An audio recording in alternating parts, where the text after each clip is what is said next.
Sebelumnya, perkenalkan, nama saya Jennifer Immanuela. Hari ini saya ingin menjelaskan tentang tugas kimia organik. Jadi, topik pertama adalah gugus fungsi, di mana alangkah baiknya kita mengetahui apa itu senyawa alkana, alkena, dan juga alkuna. Untuk senyawa alkana sendiri, dia memiliki ikatan rangkap 1 dengan rumus umum CnH2n+2, di mana N sendiri merupakan jumlah atom, sedangkan alkena adalah senyawa dengan ikatan rangkap 2, di mana rumus umumnya adalah CnH2n, sedangkan alkuna adalah senyawa dengan ikatan rangkap 3 dengan rumus umum CnH2n-2. Untuk gugus fungsi yang pertama adalah haloalkana, di mana haloalkana sendiri memiliki gugus halogen, yang biasanya kita simbolkan dengan X, sehingga didapatkan struktur R dengan X dan rumus umumnya merupakan CnH2n+1X. Dan berikut adalah contoh dari haloalkana.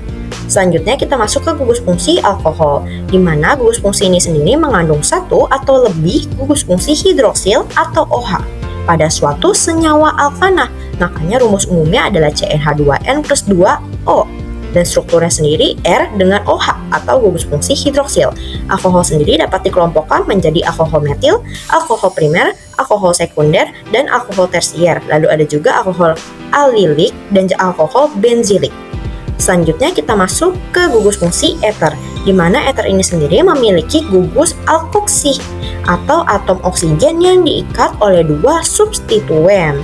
Makanya strukturnya menjadi R dengan O dan juga R aksen, dan rumus umumnya CnH2n+2O, di mana berikut contoh dari gugus fungsi eter seperti diethil eter dan juga metil etil etana.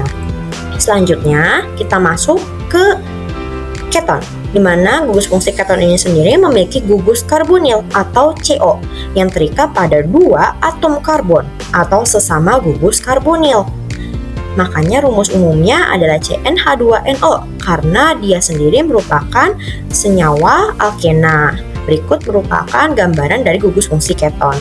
Selanjutnya kita masuk ke aldehida, di mana aldehida ini memiliki gugus karbonil atau CHO yang terikat pada rantai karbon dan juga hidrogen. Makanya strukturnya adalah R dengan C dan OH. Contohnya sendiri adalah formaldehida, propanal, dan berikut merupakan gambar dari struktur aldehida.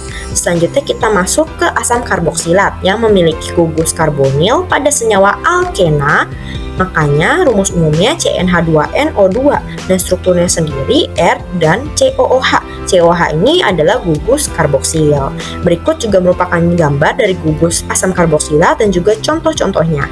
Selanjutnya kita masuk ke ester yang terakhir. Ester ini sendiri memiliki gugus karboalkoksi, yaitu dengan struktur R, COO, dan juga R aksen, dan rumus umumnya CnH2nO2. Berikut merupakan gambaran dari gugus fungsi ester dan juga contohnya. Dan berikut merupakan daftar pustaka yang saya gunakan untuk mendapatkan berbagai informasi mengenai jenis-jenis gugus fungsi dan strukturnya. Selanjutnya kita ke topik ini, yaitu mengenai hibridisasi. Apa itu hibridisasi? Hibridisasi sendiri merupakan proses percampuran orbital atomik seperti S, P, dan D untuk membentuk orbital baru yang digunakan dalam pembentukan ikatan kimia antar atom, di mana jenis-jenis hibridisasi utama sendiri mencakup SP, SP2, SP3, SP3D, dan SP3D2. Di sini akan saya jelaskan satu persatu. Yang pertama ada SP. SP itu terbentuk dari percampuran satu orbital S dan satu orbital P yang dapat menghasilkan dua orbital dengan orientasi linear dan sudut 180 derajat. Lalu ada SP2 yang dimana terbentuk campuran satu orbital S dan dua orbital P yang dapat membentuk 3 orbital hibrida dengan sudut 120 derajat dalam bentuk trigonal planar. Lalu ada SP3 yang dimana terbentuk dari campuran satu orbital S dan 3 orbital P yang dapat membentuk 4 orbital hibrida dengan sudut 109,5 derajat dalam bentuk tetrahedral. Lalu ada SP3D dan SP3D2 yang merupakan senyawa yang melibatkan lebih dari 4 pasangan elektron. Di sini dapat kita lihat sebuah tabel yang dimana menjelaskan bahwa setiap senyawa itu memiliki berbagai macam daerah elektron, baik 2, 3, 4, 5 maupun 6. Dengan berbagai jenis daerah elektron, maka jenis hibridisasi yang dimiliki juga berbeda. Begitu juga dengan nama geometri dan juga gambar geometrinya.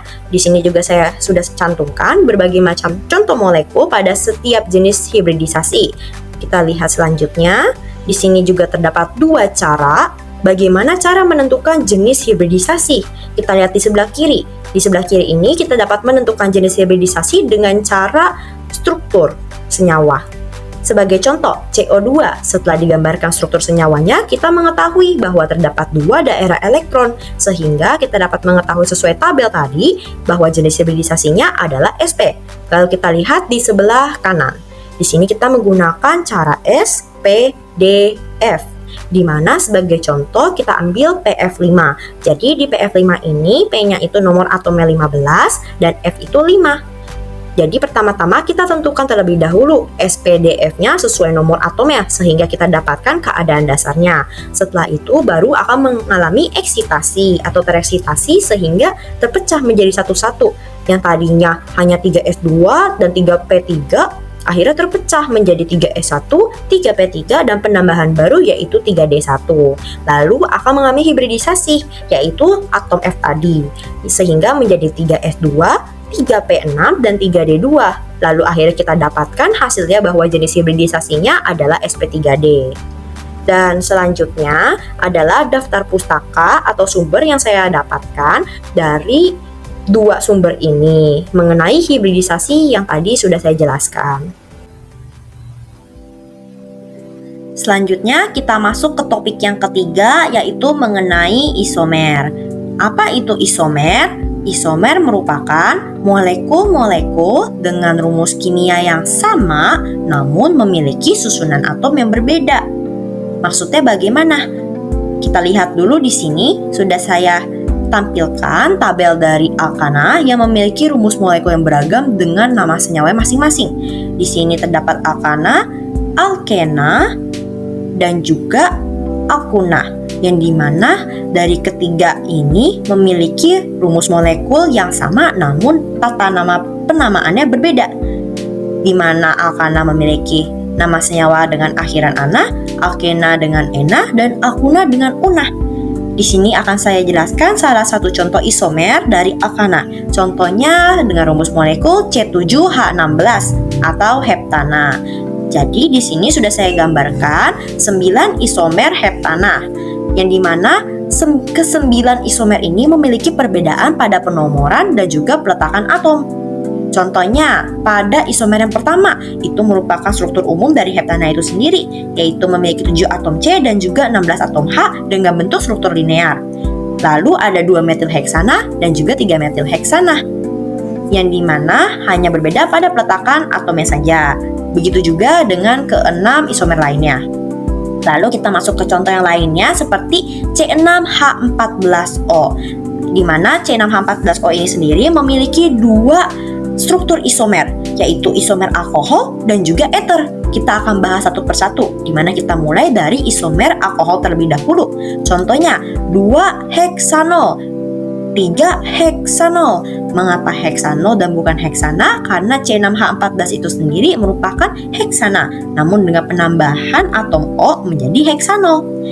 Di sini juga terdapat perbedaan tata nama atau isomernya karena perbedaan peletakan atom. Seperti 2-metil-1-pentanol dengan 3-metil-1-pentanol, begitu juga dengan yang lainnya.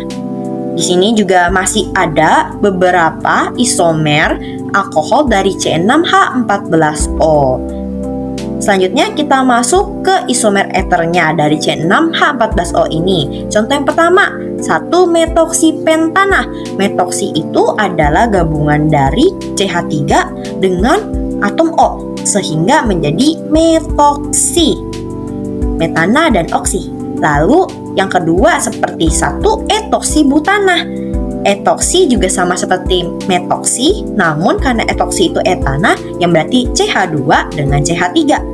Begitu juga dengan 1-propoksipropana, 2-metoksipentana dan 3-metoksipentana memiliki arti yang sama dengan rumus molekul yang sama, namun peletakan atomnya tuh berbeda. Lalu kita lihat juga di sini masih ada berbagai macam isomer dari ether mengenai C6H14O itu sendiri. Dan berikut merupakan daftar pustaka atau sumber yang saya gunakan untuk mendapatkan berbagai macam isomer mengenai penjelasan dan juga contoh-contohnya. Selanjutnya kita ke topik terakhir, yaitu mengenai reaksi pembentukan senyawa obat, di mana pada topik ini saya akan membahas senyawa obat amfetamin yang merupakan senyawa stimulan sistem saraf pusat yang digunakan secara medis untuk mengobati ADHD dan juga narkolepsi. Nah, pada gambar sebelah kanan itu merupakan struktur dari senyawa obat amfetamin. Jadi di sini saya akan menjelaskan reaksi apa saja dan bagaimana pembentukan dari senyawa obat amfetamin ini. Di sini terdapat berbagai macam reaksi. Nah, reaksi pertama yaitu reaksi Leo-Cartwright, di mana memiliki 4 tahapan. Tahap pertama dimulai dengan reaksi kondensasi antara senyawa P2P atau fenyl 2-propanon dan formamida. Jadi dalam reaksi ini gugus karbonil atau CO dari P2P yang memiliki sifat elektrofilik akan diserang oleh nitrogen dari formamida karena nitrogen itu memiliki pasangan elektron bebas dan bersifat nukleofilik, sehingga akan menghasilkan pembentukan senyawa intermediat berupa imina, yaitu senyawa yang memiliki ikatan rangkap antara karbon dan juga nitrogen. Reaksi ini juga disertai dengan pelepasan molekul air karena termasuk reaksi kondensasi. Namun, intermediat imina itu biasanya relatif tidak stabil, sehingga diperlukan ke tahap pemanasan untuk memperoleh produk yang lebih stabil. Lalu kita masuk ke tahapan kedua, di mana setelah pembentukan intermediat imina akan mengalami reaksi pemanasan, di mana campuran akan dipanaskan pada suhu tinggi dan proses ini akan menyebabkan rearrangement elektron dan juga struktur molekul, serta mendorong terjadinya eliminasi air tambahan. Akibatnya akan terbentuknya senyawa yang lebih stabil, yaitu N-formilamfetamin.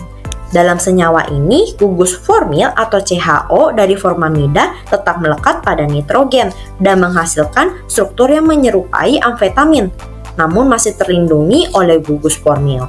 Tahap ini sangatlah penting karena N-formilamfetamin merupakan bentuk perantara yang relatif stabil sebelum dilanjutkan ke tahap selanjutnya.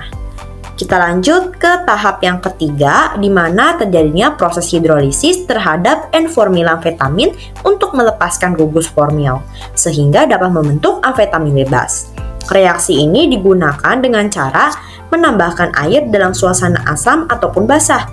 Dalam proses ini, gugus formil yang terikat pada nitrogen akan mengalami pemutusan ikatan, sebagai hasil dari reaksi nukleofilik air terhadap karbon formil. Hasil dari reaksi ini sendiri adalah terbentuknya amfetamin bebas yang memiliki gugus amina primer seperti NH2 serta produk samping berupa asam format. Tahap hidrolisis ini memungkinkan penghilangan gugus pelindung atau gugus formil yang tidak diinginkan dari produk akhir. Lalu untuk tahap 4 atau tahap terakhir dari reaksi ini itu di mana amfetamin bebas dikonversi menjadi bentuk garam yang lebih stabil. Reaksi ini dilakukan dengan menambahkan asam kuat seperti asam sulfat H2SO4 ke dalam larutan amfetamin. Lalu akan terdapat gugus amina primer pada amfetamin yang bersifat basah. Maka ia akan menerima proton dari asam dan membentuk ion amonium atau NH3+. Ion ini kemudian akan berikatan dengan ion sulfat atau SO4-2- dan menghasilkan senyawa amfetamin sulfat. Bentuk garam ini juga lebih stabil dan mudah larut dalam air, makanya biasa digunakan untuk formulasi sediaan farmaseutik, contohnya tablet dan juga kapsul. Lalu kita lanjut, di sini terdapat berbagai macam jalur reaksi lainnya, terdapat 3 jalur lagi. Kita akan bahas satu persatu, dimulai dari jalur biokatalitik reduktif aminasi, di mana jalur ini menggunakan enzim sebagai katalis untuk menghasilkan amfetamin dari fenyl 2-propanon dan amonia. Proses ini dimulai dari pembentukan senyawa imina yang terjadi melalui reaksi kondensasi antara gugus karbonil dan P2P dan juga gugus amina dari amonia. Setelah terbentuk, maka imina akan direduksi secara enzimatik menggunakan reduktase spesifik dan koenzim NADH sebagai donor hidrogen. Reduksi ini menambahkan dua atom hidrogen di mana satu ke arah karbon dan satu ke nitrogen, sehingga mengubah ikatan rangkap C dengan N yang tadinya ikatan rangkap 2 menjadi ikatan tunggal, yaitu C dengan NH2, dan membentuk struktur amfetamin. Setelah amfetamin bebas terbentuk, umumnya akan dikonversi menjadi bentuk garam, seperti amfetamin sulfat untuk meningkatkan stabilitas, kelarutan, dan juga kemudahan penanganan. Dalam jalur ini biasa juga terjadi penambahan gugus amina ke struktur karbonil, serta penambahan atom hidrogen untuk mereduksi imina menjadi amina. Kita lanjut ke jalur selanjutnya, yaitu jalur reaksi Mannich, di mana ini merupakan metode yang melibatkan senyawa karbonil, seperti asetofenon, formaldehida, dan amina. Jadi tahap pertamanya adalah pembentukan ion iminium yang terbentuk dari reaksi formaldehida dan amina. Ion ini bersifat sangat elektrofilik karena mengandung muatan positif pada atom nitrogen. Senyawa karbonil aromatik sendiri memiliki pasangan elektron bebas pada oksigen, yang dimana akan bertindak sebagai nukleofil dan menyerang karbon dari ion iminium. Serangan ini lalu akan menghasilkan senyawa antara beta-aminokarbonil, yaitu senyawa yang mengandung gugus amina dan gugus karbonil, yang terpisah oleh satu atom karbon.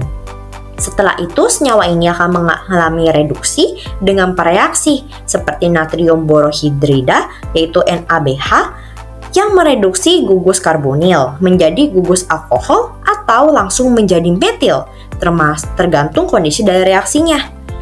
Dan dapat didapatkan hasil akhirnya yaitu amfetamin, di mana gugus amino telah menempati posisi beta terhadap cincin aromatik. Dalam jalur ini terjadi dua reaksi penting. Yang pertama, penambahan nukleofilik oleh gugus karbonil terhadap ion iminium. Yang kedua, reduksi terhadap gugus karbonil untuk menyempurnakan struktur amfetamin. Nah, reaksi ini juga biasanya lebih cenderung gugus karbonilnya itu bertindak sebagai nukleofil dalam kondisi tertentu saja. Serta sifat elektrofiliknya juga kuat dari ion iminium. Lalu kita ke tahap yang terakhir, yaitu jalur reduktif aminasi asimetrik, di mana ini merupakan jalur yang dirancang untuk menghasilkan amfetamin dengan kontrol stereokimia, yaitu enantiomer tertentu, biasanya berbentuk R- atau S-. Proses ini dimulai dengan pembentukan imina dari P2P dan amina primer melalui reaksi kondensasi. Imina yang terbentuk kemudian direduksi dengan katalis asimetrik, di mana bisa berupa kompleks logam seperti rhodium atau rutenium, atau organokatalis. Katalis ini hanya bisa mengarahkan penambahan atom hidrogen ke ikatan C dengan N yang memiliki ikatan rangkap 2 dari satu sisi saja. Sehingga hasilnya adalah amfetamin dengan konfigurasi stereoisomer tertentu.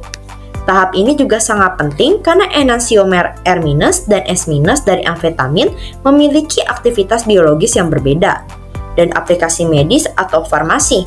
Biasanya hanya satu enantiomer saja yang diinginkan.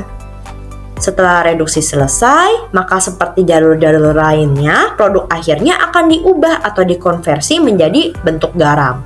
Misalnya, amfetamin hidroklorida atau sulfat, untuk alasan stabilitas dan kemudahan formulasi. Nah, reaksi ini juga terjadi karena meliputi kondensasi atau pembentukan imina, lalu karena reduksi enantioselektif atau penambahan H2 secara terarah, dan yang terakhir pembentukan garam. Lalu kita lanjut ke halaman ini, di mana ini merupakan daftar pustaka atau sumber yang saya gunakan untuk mendapatkan informasi bagaimana pembuatan senyawa obat amfetamin. Sekian penjelasan saya pada hari ini mengenai keempat topik tersebut. Terima kasih dan mohon maaf apabila ada salah dalam perkataan.